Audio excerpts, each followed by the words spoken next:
पहले हमने देखा कि किस तरह विजयनगर साम्राज्य खुशहाली से अपने हौसलों को बुलंद करते हुए जी रहा था। फिर अचानक ही वहां के राजा की अकाल ही मृत्यु हो जाती है।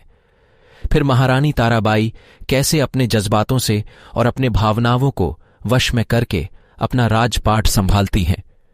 वहां का साम्राज्य अब एक राजा विहित साम्राज्य था, क्योंकि राजा की अकाली मृत्यु से अगला वारिश साम्राज्य के पास नहीं था। राजा का एक पुत्र भी था जिसका नाम देवांशु था, लेकिन वह बहुत छोटा होने के कारण उस साम्राज्य के मंत्रिमंडल ने उसे राजा बनाने से साफ इनकार कर दिया था। इसलिए अब वहां का साम्राज्य महारानी ताराबाई संभालने लगी थी। महारानी ताराबाई एक बहुत ही जिज्ञासु रानी थी। उसके चेहरे का तेज इतना था कि मानो स्वर्ग से कोई देवी उस साम्राज्य को संभाल रही हैं, पर वह एक स्त्री थी। विजयनगर साम्राज्य पर एक स्त्री राज कर रही हैं, इसकी कणोकान खबर दुश्मनों को लग रही थी।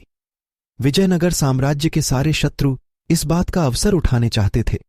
क्यों? यह साम्राज्य इतना खुशहाल था कि मानो दूसरा शिवजी का कैलाश पर्वत।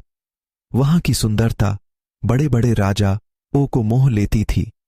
कोई भी दुश्मन हमारे राज्य पर कभी हमला कर सकता है, इसकी कणोकन खबर महारानी ताराबाई को भी थी। इसलिए उन्होंने अपने साम्राज्य पर सबसे बड़ा ध्यान सेना को बनाने में लगा दिया। एक हाथ में तलवार और दूसरे हाथ में अपने नन्हे से बालक दिवांशु को लेकर महारानी ताराबाई विजयनगर साम्राज्य को संभाल कर चल रही थी। तभी उनके कानों पर एक खबर आ पहुंची कि अपने ही एक राज्य के मंत्री ने राजद्रोह किया है। उसने सारे सेना के राज्य चुराकर भाग गया है। अब विजयनगर की दीवारें चारों तरफ से डगमगाने लगी थीं। विजयनगर साम्राज्य अब शत्रु के काले छाये से कांपने लगा था। महारानी ताराबाई और विजयनगर के प्रजा पर एक बहुत बड़ी विकट परिस्थिति आ पहुंची थी। तभी महारानी ताराबाई अपने मंत्रिमंडल के साथ तुरंत ही दरबार बुलाती हैं। महारानी मंत्रिमंडल से परिस्थिति के बारे में विचार परामर्श करती हैं और एक शर्त रखती है कि जो कोई सेना के चुराए हुए राज्य वापस ले आएगा उसे विजयनगर साम्राज्य का मुख्य सेनापति नियुक्त किया जाएगा।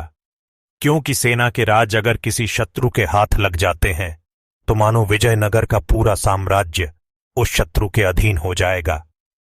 इसलिए पूरे परिस्थिति का आकलन करके महारानी ने ये शर्त पूरे मंत्रिमंडल के सामने रखी थी।